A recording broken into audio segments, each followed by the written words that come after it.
Muy buen día, amigos. Solo quiero compartirles en esta ocasión.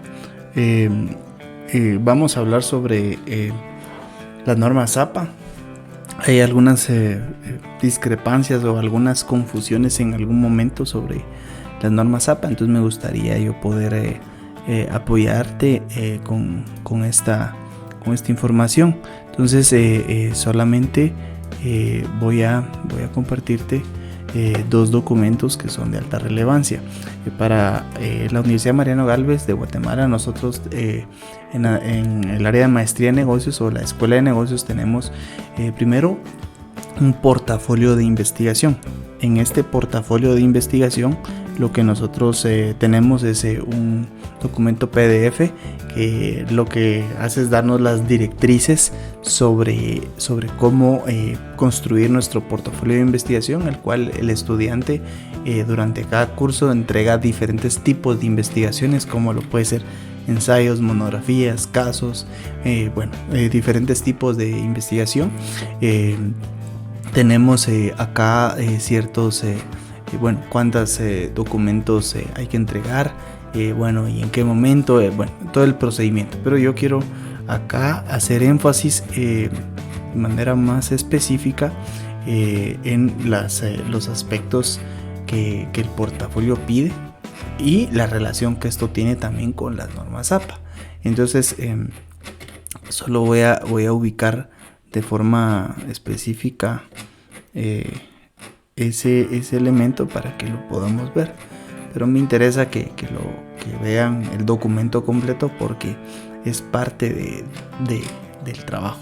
Entonces por ejemplo, miren, una monografía por ejemplo nos pide como esquema obligatorio introducción, desarrollo, conclusiones, bibliografía y anexos, exactamente en ese esquema. Obviamente a esto le agregamos una carátula que no lo dice acá, pero debería llevarlo. Y si ustedes ven, no es obligatorio en el esquema el que lleve un índice o una sección de contenido, pero se aconseja que lleve índices si es un documento muy extenso. Pero se dan cuenta que no lo dice el portafolio. Ese es un elemento importante. Después, segundo, el documento debe de redactarse en tamaño carta. La letra es Arial, tamaño 12. El interlineado es de 1.5 para todo el texto, para todos los párrafos. Y se debe dejar una sangría. ¿Qué es una sangría? Dice que en el primer renglón de cada párrafo se dejan 5 espacios. 5 espacios. No es por una medida en milímetros, sino es específicamente 5 espacios, según lo que pide el portafolio. ¿Qué quiero yo enfatizar acá? Que en alguna parte más adelante de este portafolio de investigación se mencionan las normas ZAPA. Hay una confusión habitual en muchos estudiantes y esto radica porque hay algunos docentes que digamos tampoco lo tienen claro. Entonces yo quiero enfatizar esto porque por eso muestro el documento. A nivel de requisitos para una persona que se va a graduar o un estudiante de la Escuela de Negocios de Mariano Gálvez, por jerarquía, lo que determina la norma es el portafolio de investigación. Eso es lo que el estudiante debe de cumplir. En segundo punto, lo que debe de cumplir el estudiante es estos detalles que, por ejemplo, en este ejemplo que yo muestro es una monografía y pide estos detalles, estos incisos que hay que cumplir. Pero digamos, hay aspectos específicos. Voy a continuar para que ustedes vean que hay aspectos específicos donde dice la norma APA, pero solo para bibliografías, para citas bibliográficas. No es el uso de la norma APA para todo. No se aplica la norma APA para todo, solo se va a aplicar para el aspecto bibliográfico. Pero, por ejemplo, el tipo de letra o el tamaño, esto está rigido por jerarquía, lo está determinando específicamente el portafolio, no la norma APA. Entonces, ¿cuál es el tipo de letra? No importa lo que digan otras normas. Esta es la norma que se debe de cumplir, ¿sí? Por ejemplo, después los márgenes. Es 3.5 del lado izquierdo y 2.5 del lado derecho. Importante que es diferente para cada lado. Y del lado de arriba y abajo sí son 3 centímetros el margen. ¿Sí? Entonces, estos son algunos elementos que son dudas habituales que pueden surgir. Por ejemplo, también esta otra, las páginas deben de ser numeradas, excepto la portada y el índice. Esos son los únicos dos que no van enumeradas. Y después vamos a ver si hay algún otro elemento. Bueno, está la rúbrica, que es lo que a detalle, quitando la parte de la forma, pues a detalle están las rúbricas. Rúbrica de monografía, de ensayo. Se pueden dar cuenta que, por ejemplo, un ensayo es un género literario en prosa de carácter didáctico. Entonces, en este caso, la redacción de un ensayo, por su finalidad, que es más didáctica, y de una exposición crítica, en este caso un ensayo, se permite mucha mayor una redacción más flexible. No hay una referencia específica a redactar en primera o tercera persona. No hay nada en el documento que diga eso. Y la calidad de un ensayo, por ejemplo, no exige que haya ese tipo de redacción en tercera persona. No existe. Acá en el ensayo, el estilo de redacción, básicamente todo lo que nos dice es una exposición crítica y con fines de explicación y fines didácticos. Ese es, digamos, lo más importante. Y de ahí, en cuanto al esquema de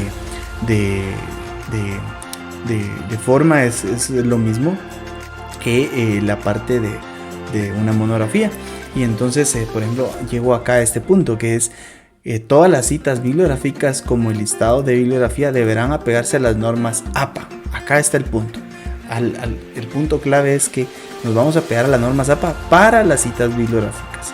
Si ustedes no vamos a leer en esta sesión la explicación de las normas APA y de leer todo el documento del portafolio, pero si ustedes leen con detenimiento todo el documento, encontrarán que nada más se refiere a las normas APA para las citas bibliográficas, nada más que eso. Eso es importante porque hay una alta confusión en usar las normas APA para otras cosas, pero pues ustedes ven las siglas APA, quiere decir Asociación Americana de Psicología, pero las normas APA contienen más elementos que no solamente es la bibliografía. Entonces puede haber una tendencia en la confusión, pero que bueno, ya estoy aclarando yo por acá. Entonces creo que es lo más importante en referencia al portafolio. Entonces el mensaje importante acá es: por jerarquía, el portafolio de investigación es lo que determina cómo se hará el documento. Los detalles de forma y de cómo se entrega están explicados en el portafolio. Entonces este documento es el que rige lo que un estudiante debe de cumplir.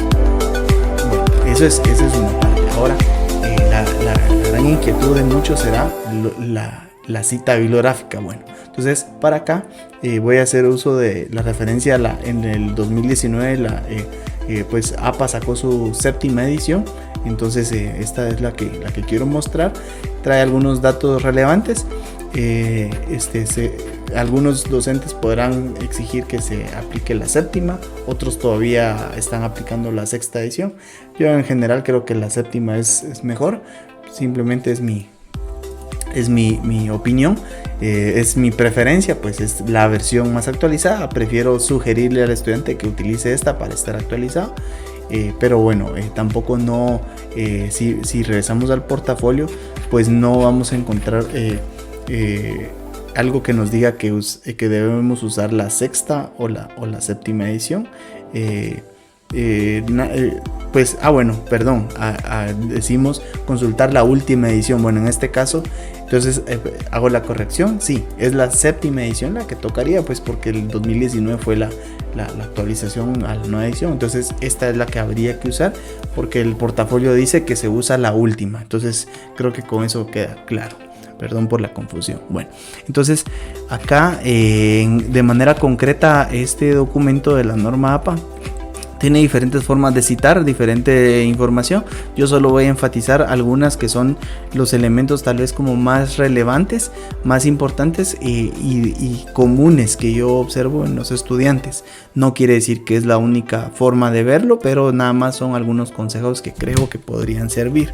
Entonces la cuestión es, están las citas directas y las citas indirectas.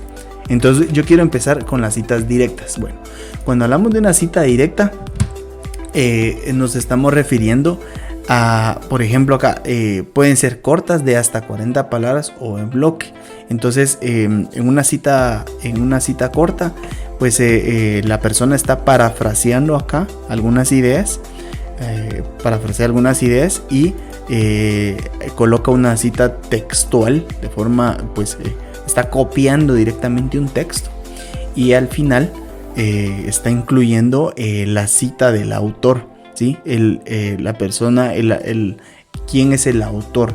Pero como es el autor, el coma, el año, como en este caso es una cita textual, entonces se está agregando el número de página. Después se cierra paréntesis y el punto, ese es un error común. El punto debe de ir al final, después del paréntesis. Entonces vemos acá que las comillas nos indican que es algo textual, es decir, hay una coincidencia al 100% de lo que estaría escrito en el libro de Sabater, por ejemplo, pero esto se está refiriendo que sí, está en la página 81, pero es una cita textual, por eso la explicación. Entonces referimos que es parentética en el sentido de que le estamos colocando entre paréntesis la cita del autor al que referimos. Después está, esa es la parentética, pero está también la narrativa. A diferencia de la parentética, el apellido ya no está entre paréntesis como lo observamos en lo anterior. En este caso nosotros decimos para Sabater, por ejemplo, estamos hablando del mismo autor, solamente que nosotros activamente lo incluimos en la narrativa de lo que explicamos. Entonces, para Sabater, entonces ya se describe todo el desarrollo de la interpretación que le damos nosotros como escritores del documento sobre lo que estamos leyendo del texto de Sabater. Después colocamos, en este caso particular, pues hay una cita textual, ¿verdad? Es algo directo. Y al cierre del paréntesis ya solo se coloca pues el año. Ya no se debe, no solo no se necesita, sino no se debe colocar el apellido, sino que solo el año, y como era cita textual por las comillas, entonces se coloca el número de página, se cierra paréntesis y el punto final es después del paréntesis. Entonces, ¿por qué se puede dar esto? Pues porque parte de nuestra narrativa que estamos explicando sobre cómo redactar, sobre una interpretación de lo que interpretamos de alguien, nosotros estamos queriendo volver parte de la narrativa al autor, le damos un protagonismo al autor. Eso, en qué casos es mejor uno y en qué casos es mejor del otro, son habilidades y son técnicas. En mi opinión, si yo quiero hablar del autor, eso le da protagonismo al autor. Puede ser que sea un apellido muy importante. Digamos, en liderazgo podemos decir Coleman, ¿sí? Podemos decir Jim Collins, ¿sí? Podemos decir algunos autores que son muy reconocidos, entonces merecen el protagonismo, le va a dar peso a nuestra redacción, a nuestra narrativa. Pero si probablemente es vamos a decir que es una investigación de una persona en Estados Unidos, que sí es cierto, es una investigación científica, pero no es una persona reconocida en el medio, no es que hayan libros de esa persona, entonces tal vez no sea necesario citar el apellido de forma narrativa, sino nada más incluirlo dentro del paréntesis. Son técnicas nada más, son habilidades, ambas son totalmente aceptadas, son totalmente correctas, por eso en la norma APA aquí se está expresando. Después, por ejemplo, en una monografía, se puede llegar a hacer una cita en bloque. En este caso, hay una cantidad de texto textual, digamos, o sea, un contenido que textualmente queremos copiar e incluir en nuestro documento, entonces ya este es mayor a 40 palabras, entonces ya esto ya no se coloca entre comillas, sino que se le coloca 2 puntos al párrafo introductorio que el escritor está incluyendo, y después se coloca el párrafo centrado, y ahí se coloca pues todo el texto, se incluye pues el apellido. Esto ya no es parte, no puede haber una, digamos en este caso una narrativa, sino se está colocando el apellido fuera. Pero ¿por qué en este caso particular el punto está colocado antes? Ojo, esto es muy muy importante. En este caso particular el punto se coloca antes porque el párrafo completo de ese autor y de ese libro en particular pues terminaba acá, y por eso se coloca el punto, para hacer notar que yo tomé el párrafo completo y el punto es parte de la cita textual. Entonces es diferente en el ejemplo anterior porque acá la cita textual terminaba en estas comillas. No había un punto que le seguía a la palabra necesario. El punto podía estar mucho después, podían haber otras frases posteriores, pero yo decidí que hasta las comillas era que yo tenía. Entonces el punto va después de la cita bibliográfica. Pero en este caso particular, como yo tomé un párrafo completo, entonces el punto es parte de ese párrafo. Así es como aparecería en el libro si yo lo fuera a consultar. Por ese motivo, entonces acá digamos ya el punto es parte de ese párrafo. Eso es el mensaje importante. También en este otro caso podemos tener la opción de citar el estilo de cita narrativa, por ejemplo, donde ya decimos que advierte Tovar, el apellido del autor, Tovar.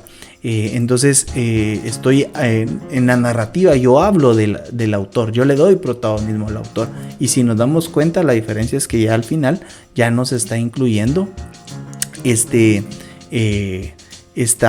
el apellido, porque ya se refirió en el párrafo introductorio que el estudiante había agregado. Entonces acá también otro consejo es que cuando redactamos monografías puede ser muy importante redactarlas con algunos párrafos, con algunas citas directas, algunas citas textuales, pero solamente en una monografía pues solo con datos que sean muy muy relevantes.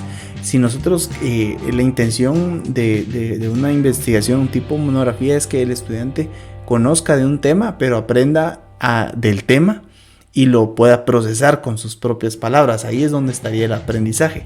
Entonces una monografía que tenga demasiadas citas en bloque quiere decir que está incluyendo demasiada copiar y pegar, pero no se tiene la garantía de que el estudiante realmente está teniendo un conocimiento y un entendimiento de esto. Entonces la intención es que una cita por bloque, dado que tiene un alto contenido de texto copiado, sea solamente cuando es un dato demasiado relevante para darle esencia a la investigación. Si no es tan relevante, entonces puede ser que no debamos colocar por bloque, sino nada más la opción anterior, que es pues una cita corta, que sí puedo copiar entre paréntesis, pero es algo más corto, algo más específico. Y en el mejor de los casos evitar el copiar y pegar tanto. Después está la opción de citas indirectas. Cuando nos referimos a las citas indirectas, nos estamos refiriendo a aquellas citas que no voy a copiar el texto de forma directa, solamente voy a parafrasearlo, voy a cambiar la forma de las palabras y las voy a colocar con mis palabras, o voy a dar una interpretación sin querer cambiar la idea, mantengo la idea, pero como digo, ya lo doy con mis palabras. Entonces Esta es una cita indirecta, es decir, no es textual, no es copiar y pegar, sino acá yo puedo usar mis palabras y en una monografía esto se busca, en mi recomendación, buscaría que haya más de citas indirectas y pocas citas directas. Caso contrario, en los ensayos, en un ensayo sí se recomienda que casi no existan citas textuales, sino principalmente citas indirectas. ¿Y por qué? Porque un ensayo, su estilo es redacción libre, es crítico y es escrito desde el punto de vista y la opinión del autor, o sea, del estudiante, de quien está haciendo una investigación. Entonces se exige y se espera que la persona escriba y redacte con sus propias palabras, siendo muy crítico, y eso no se logra si solamente se copian textos. Entonces, en un ensayo sí podría ser conveniente tener totalmente citas indirectas, y en algunos casos muy particulares sí una cita directa, pero casos muy particulares. Entonces acá tenemos por ejemplo en el estilo parentético, es decir, que va entre paréntesis.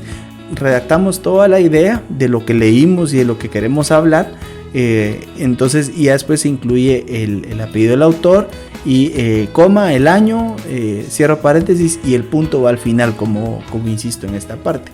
Esa es una forma, pero está la narrativa donde yo digo, bueno, finalmente Dirben 2011 y continúo la interpretación. Entonces eso es otra forma narrativa, porque estoy colocando al autor fuera del paréntesis, y eso es que es parte de la redacción, parte activa de lo que yo estoy escribiendo, o lo que yo estoy tratando de demostrar. Entonces esos son los grandes estilos y las áreas que yo he observado con las diferentes monografías, ensayos, diferentes investigaciones. Esos son los puntos que habitualmente generan confusión o generan una mala interpretación. De ahí, por ejemplo, tal vez me voy a pasar a algo que también es otro tema que comúnmente observo. Bueno, si es un libro el que estamos citando, pues por ejemplo este caso, siempre por favor el apellido es lo primero que se coloca en la sección de bibliografía, es el apellido. Después ya la inicial, digamos en este caso era William Shakespeare, entonces ya solo es la inicial del nombre, pero es el apellido el que se coloca, por favor. Después entre paréntesis es el año, ya después es el nombre de la obra. En este caso el libro es un libro que la persona o el estudiante, digamos, consultó edición del 2004 de Hamlet, y de ahí, digamos, la editorial. En este caso, porque es una versión antigua, entonces se refiere que el original era de 1609, sin embargo el que yo tengo es el del 2004, entonces nada más para hacer la referencia. Normalmente en UMG no se piden bibliografías antiguas de este tipo, porque es una escuela de negocios, son literaturas nuevas, es el mundo de los negocios, no es un estudio de historia del arte, por ejemplo. Entonces esto no debería ser común, solo lo mencioné como una opción si fuera el caso. De ahí otro, digamos, por ejemplo, la Real Academia de la Lengua Española, importante, que tenemos acá, no hay un autor como un nombre con apellido, sino en este caso es una institución, entonces se coloca el nombre de la institución. Acá hago esa salvedad, la institución es la que se coloca cuando no es realmente una persona individual la que lo publicó.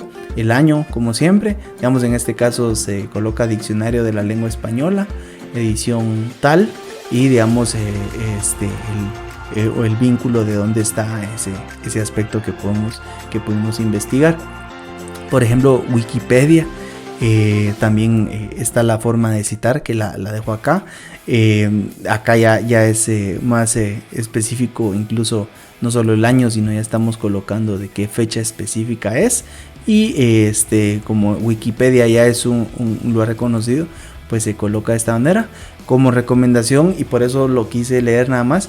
De Wikipedia, a nivel de la maestría, por ser una maestría, se recomienda no utilizar Wikipedia, porque se busca que los sitios o las fuentes sean personas que dominan el tema, y que nosotros nos basemos en nuestra investigación en fuentes de mayor peso.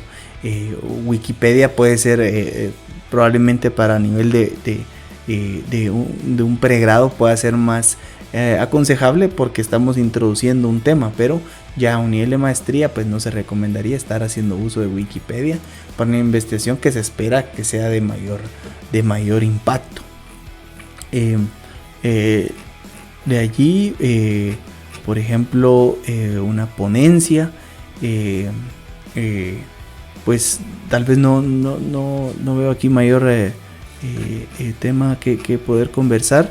Yo creo que bueno, estos serían los puntos más importantes. Digamos, bueno, tal vez esto enfatizarlo. Video de YouTube, esto tal vez pueda ser muy habitual en los alumnos también, el video de YouTube.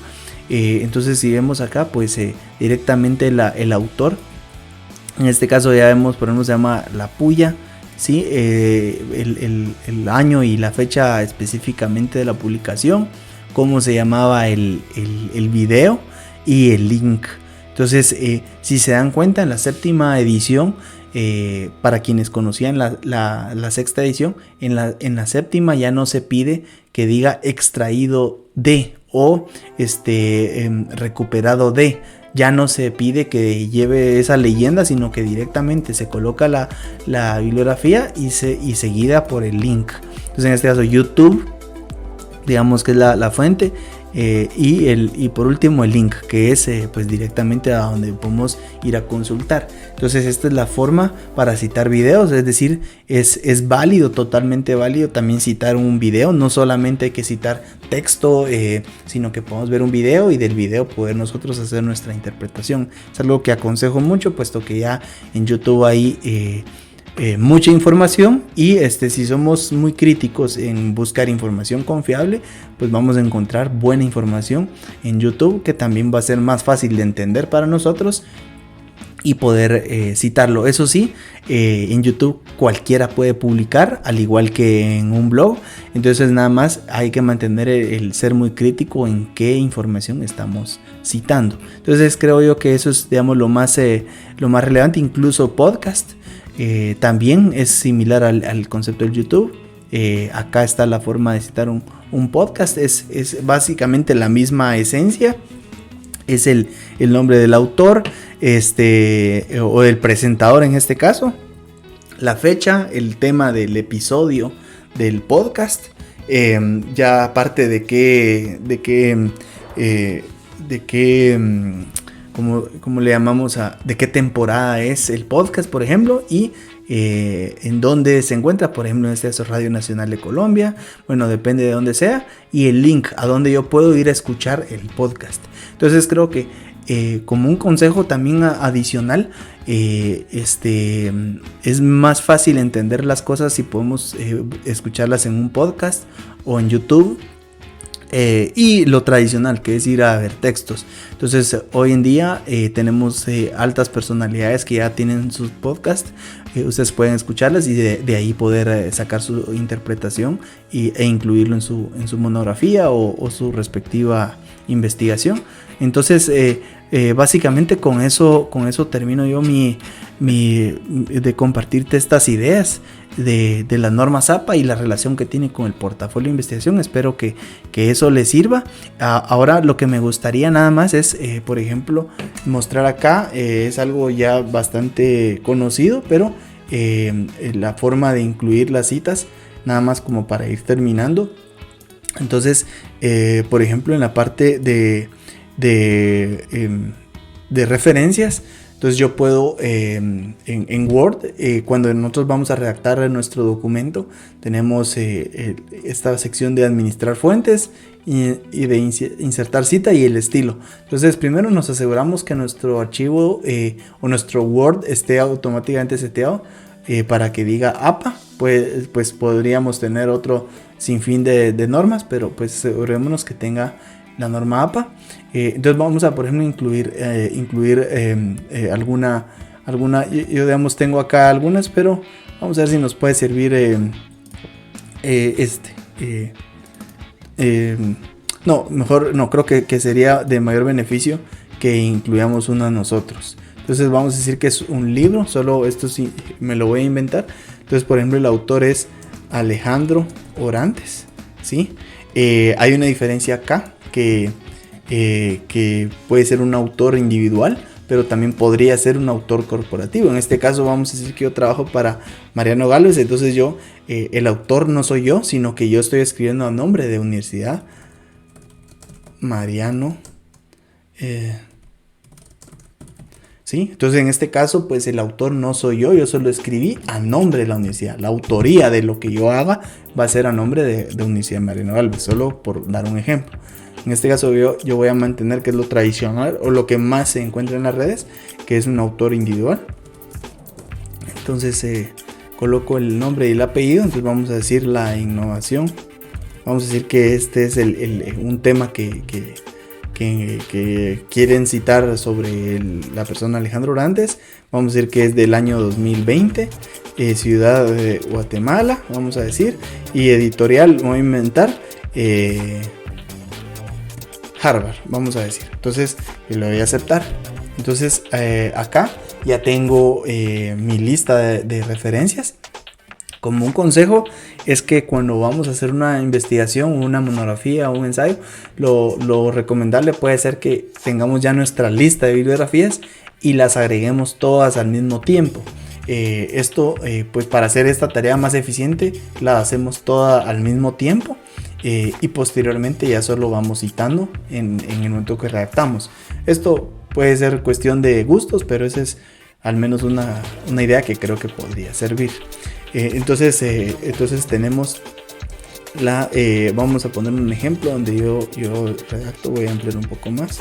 La innovación es muy importante para ser competitivos, ¿sí? Esta puede ser una idea que alguien leyó un libro de Alejandro Orantes y quiere parafrasear esa idea, el extracto esencial de un párrafo, un capítulo, y quiere decir eso, debido a que se ha demostrado que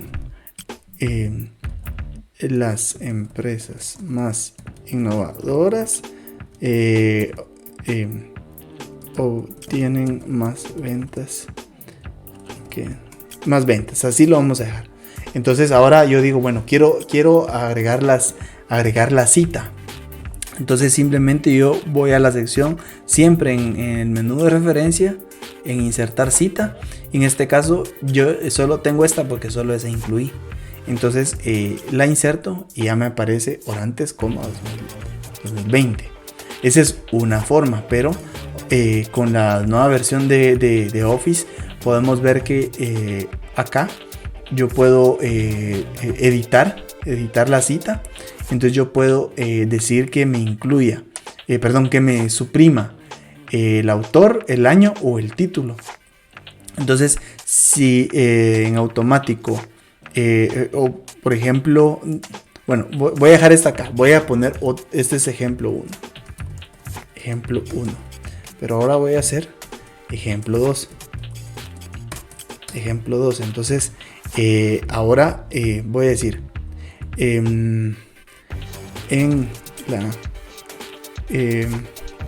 recientes estudios Orantes, ahora lo hago parte de la narrativa. En los recientes estudios Orantes indica que es muy importante ser innovadores para lograr competitividad, ya que se ha demostrado que se obtienen más ventas. Y en este caso yo ahora voy a incluir la cita, pero yo ya hablé en la narrativa de Orantes, entonces no es correcto volver a hablar de Orantes en la cita dentro del paréntesis. Entonces yo lo que hago es editar la cita y le doy suprimir al autor, suprimir el autor y el título. No quiero que salga el título no debe de ir. Entonces nos damos cuenta que de forma automática queda la cita, pero ya yo suprimí el apellido porque yo en la narrativa lo incluí acá. Esa es una forma. Voy a agregar otra forma muy similar, porque en este caso yo incluí el ejemplo, parte de la narrativa, pero la cita fue al final. Ahora lo que quiero hacer es que es habitual también que coloquen, bueno, en recientes estudios Orantes, entonces yo acá, a la par del apellido, desde ahí yo quiero referir al autor, pero de igual manera no voy a repetir el apellido dos veces. Entonces en este tipo de cita que es narrativa, entonces yo tengo que excluir el autor, el título si fuera el caso, y solamente dejar el año, ¿sí? Entonces yo acá ya estoy diciendo en recientes estudios Orantes establece bla bla bla, pero desde acá dejé el año. Entonces es otra alternativa, es otra forma. Según gustos, según estilos, las tres son lo mismo, nada más que según el estilo de cómo están redactando. Como les decía, nada más la cita en este caso es una cita indirecta, pero parentética, que en este caso la norma parentética le llama a que colocamos entre paréntesis al autor, y en este caso es una cita indirecta porque estamos parafraseando, pero narrativa porque al autor lo incluimos en la narrativa, y ya solo el año decidimos en qué momento colocarlo, ya sea al final o al inicio. Lo que no sería correcto, por ejemplo, lo que no es correcto. Entonces, lo que no sería correcto es que yo coloque la cita al inicio y coloque, por ejemplo, establece que, y ya después redacto todo el párrafo que anteriormente. Esto estaría incorrecto y lo voy a marcar para hacer el énfasis a que esto no es correcto. No estaría bien iniciar el párrafo de mi investigación con un paréntesis y con la cita bibliográfica. Yo sí puedo, lo que sí sería correcto es que yo puedo decir Orantes estable, y que la primera palabra que aparece en realidad es mi apellido, el apellido del autor citado. Eso sí puede ser. Digamos el año acá, y se puede continuar redactando, pero ojo, lo que quiero hacer énfasis es que al inicio del párrafo, digamos, estoy haciendo una redacción que hablo de un autor, establece que, pero antes de eso ya se habló del autor en el paréntesis. Eso no es correcto porque estoy mezclando la narrativa con la parentética como técnicas. Entonces, o lo hago de esta manera, o lo hago de esta, o lo hago de esta, pero mezclar y poner al inicio entre paréntesis, esto no sería correcto. Entonces, creo que con eso termino los ejemplos. Espero que esto sirva para poder hacer mejores investigaciones y poder hacer uso correcto de las normas APA y del portafolio de investigación. Muchas gracias por su atención.